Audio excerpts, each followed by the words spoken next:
está en línea para conversar con nosotros.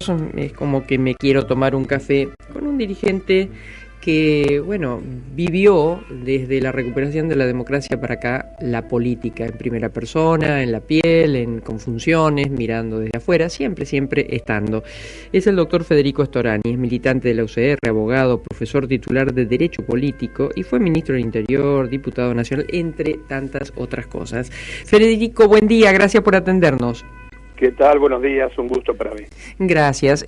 ¿Cómo estás viendo el país? Bueno, lo estoy viendo complicado, no solamente por el panorama de fondo del punto de vista económico-social, que tiende a profundizar una crisis que ya es muy recurrente en la Argentina, sino que a esto se agrega una crisis política en la coalición de gobierno que es muy visible, que no tiene ningún disimulo y que profundiza los problemas de fondo económicos sociales porque no existe coherencia para poder resolverlos desde el punto de vista político. Claro, estamos atravesando, uno escucha fundamentalmente en el interior, ¿no? Empresarios de distintos rubros, inclusive hoy hablaba con alguien que es de Buenos Aires, la gente, un textil, que vienen en crecimiento, hay rubros y sectores que vienen en crecimiento, pero aún antes del 2018, por allí, ¿no? Pero hay un problema, el problema es la inflación. Y la inflación para mí es un problema de desconfianza. Entonces, es como que hay un país que tiene oportunidades de crecimiento, pero mata al salario, mata al empresario, etcétera, etcétera, ¿no?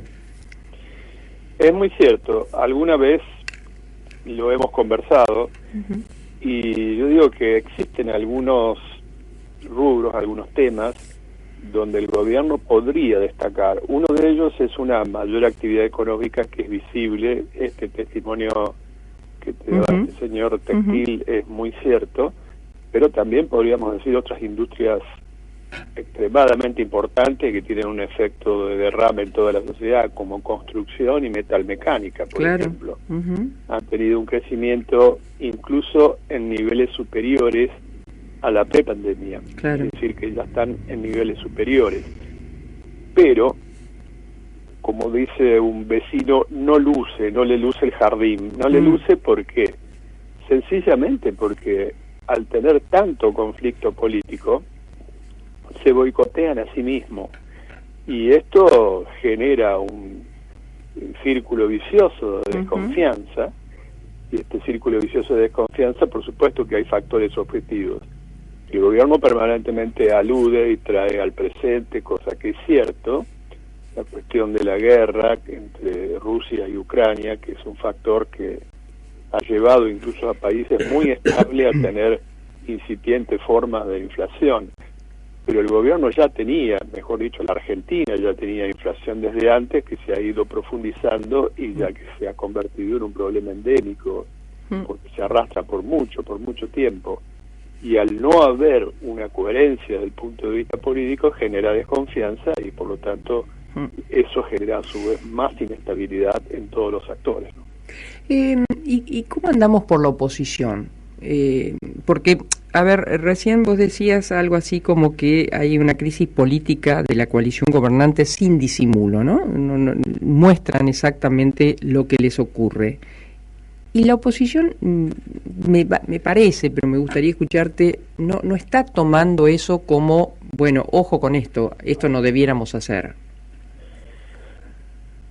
Yo creo que está más administrado el tema en la oposición, que efectivamente hay diferencias, son públicas también, y salvo algunas expresiones que yo califico a veces como extremadamente imprudentes o por ignorancia, porque no las puedo aludir a que sean provocativas, pero sí de ignorancia, imprudentes, como por ejemplo la calificación de uno de los líderes de nuestro partido y fundadores como Hipólito Yrigoyen como populista y algunas otras muy poco felices expresiones.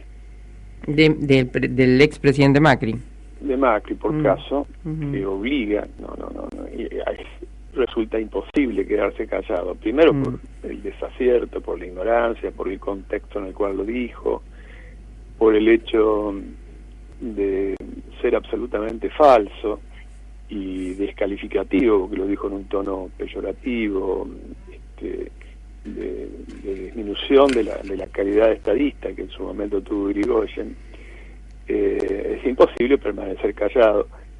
Y creo que esto también se acompaña con algunas actitudes de acercamientos a posiciones de algunos emergentes, que algunos en un momento tildábamos como estrellas fugaces, y creo que no nos equivocamos, el caso de Milei por caso, que tuvieron un ascenso y también tienen un descenso, una caída bastante vertiginosa, y que están en las antípodas de nuestro pensamiento.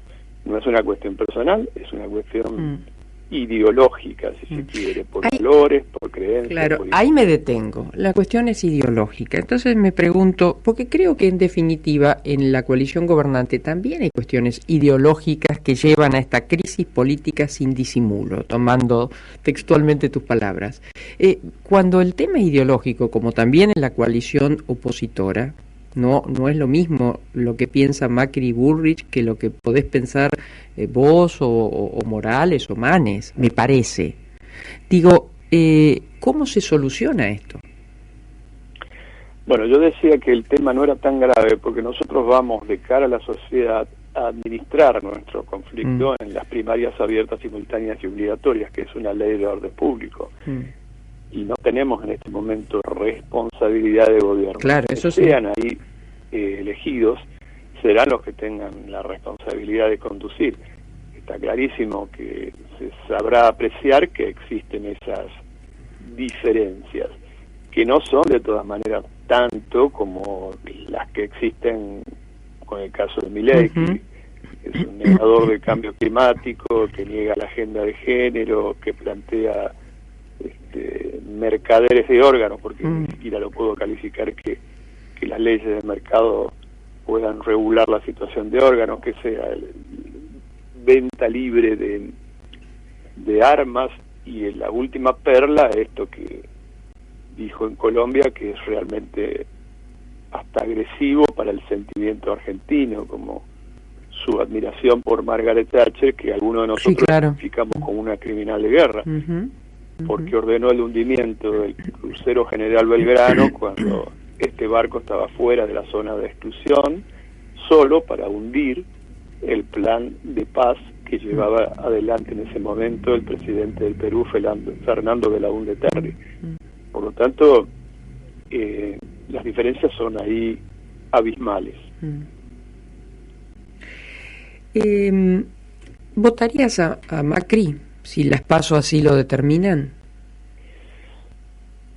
Bueno, es muy difícil de responder porque yo confío mucho en que nosotros, cuando digo nosotros, digo el radicalismo con sus candidatos, que hoy por hoy los que más destacan son el presidente del partido, Gerardo Morales, y Facundo Manes. Aspiramos a ganar y tenemos una implantación territorial, una extensión territorial con capacidad para poder hacerlo. Así que estoy focalizado principalmente en eso. Mi pregunta no es ladina, no no, en serio lo digo. No, entiendo. Lo pregunto. Que el acuerdo se justificó en Gualeguaychú porque el país requería equilibrio y control del poder, que estaba totalmente desbalanceado, y la necesidad de alternancia para que no hubiera un sistema hegemónico dominante, que a su vez estaba acompañado con ciertos sesgos de corrupción. Pero ahora hay que ir más a la construcción de una alternativa, y una alternativa tiene que ver con los contenidos, y los contenidos tienen que ver con las propuestas, y allí hay diferencias. Y bueno, tendría que estar en ese momento para saber cuánto se ha evolucionado de las propuestas que nos identifican a nosotros. Ahora, no obstante, y esto sí es una realidad, el radicalismo se recuperó de cuando lo llevó como candidato, me parece que era a Moró, a hoy, ¿no? Se paró realmente sobre sus fortalezas, sobre sus valores y tiene una posibilidad real de encabezar, digamos, la fórmula de la coalición. Ahora, la interna, y ahí hay dudas, ¿no? La interna, ¿será mixta o las PASO o cada partido irá con sus propios candidatos? Ahora lo que ha dicho la Convención Nacional del Partido, que se celebró aquí en La Plata no hace demasiado tiempo, planteó la necesidad y el deseo de ir con candidatos propios en toda la grilla, digamos, presidente, vice, a gobernadores de provincia y a intendentes en todos y cada uno de los pueblos y ciudades del país. En la provincia de Buenos Aires estamos intentando que esto sea así, pero estamos hablando de política y yo no puedo descartar alguna otra variante de último momento, pero mi deseo personal es que nosotros ratifiquemos nuestra identidad. ¿Cómo estás observando un tema para nosotros especialmente clave, pero para la nación yo no sé si con el volumen que uno lo vive, ¿no? Que es el avance territorial del narcotráfico y el crimen organizado? Fuiste ministro del Interior. Sí, es un tema muy grave. No sirve ni es consuelo decir que es un fenómeno internacional, o está claro que el narcotráfico es un fenómeno internacional y es un delito altamente complejo. Yo creo que lo que falla esencialmente es justamente el primer eslabón para combatir este flagelo, que es la inteligencia preventiva, la anticipación. Creo que eso, por los idas y vueltas, los dimes y diretes de nuestras propias agencias centrales de inteligencia, se ha perdido muchísimo tiempo, se ha desviado buena cantidad de recursos en cuestiones que no correspondían de la inteligencia, en vez de focalizarse en este tema tan serio y tan grave. Y bueno, me parece que lo central no es combatir el último eslabón, que también lo es, reprimir claramente el narcotráfico y las distintas formas que expresa su accionar, sino fundamentalmente anticiparse, y anticiparse requiere una política muy coherente de inteligencia para saber dónde están los nichos del narcotráfico que existen en la Argentina. Así es. ¿Cuál es tu sensación en estos cambios que se están produciendo en Latinoamérica, ¿no? Lo que se ha elegido en Chile, lo que se ha elegido en Perú, lo que se acaba de elegir en Colombia? Sobre este último hice una publicación, creo haber sido uno de los pocos dirigentes radicales que hizo una publicación muy saludando con mucha esperanza el triunfo de Petro Márquez.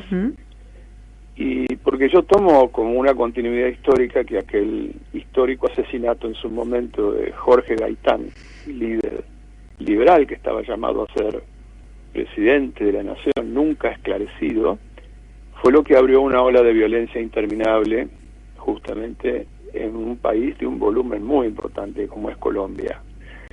Y a partir de ahí pulularon justamente narcotráficos, desplazados, guerrillas de distintos órdenes, paramilitares, etcétera.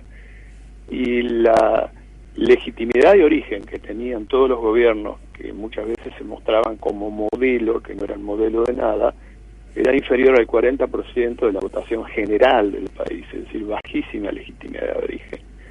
En esta oportunidad ha sido diferente, y yo creo que puede alumbrar, lo pongo en condicional, un cambio importante. Es tal vez la elección más importante que se ha producido en los últimos años, que puede terminar con un ciclo histórico sangriento como fue estos 70 años últimos en Colombia. Sí, con el asesinato de todos los líderes de izquierda, ¿no? Sí, porque el proceso de paz, como sabemos, cuando la guerrilla más antigua, que era la FARC, las Fuerzas Armadas Revolucionarias de Colombia, inician la integración a un proceso de paz que fue de las conversaciones famosas en La Habana, muchos de los líderes que iban dejando las armas y que lo hicieron de manera pública y se incorporaran a la vida social y política, eran asesinados, miles. Por lo tanto, eso era un círculo vicioso, tanto es que algunos ex miembros retomaron las armas y eso agravaba la situación. Yo creo que esta situación que se ha producido del triunfo electoral de Petro Márquez, dicho sea de paso, esta última es la primera mujer afrodescendiente y una militante inclaudicable en contra del extractivismo minero, significa un cambio sustancial y abre una luz de esperanza.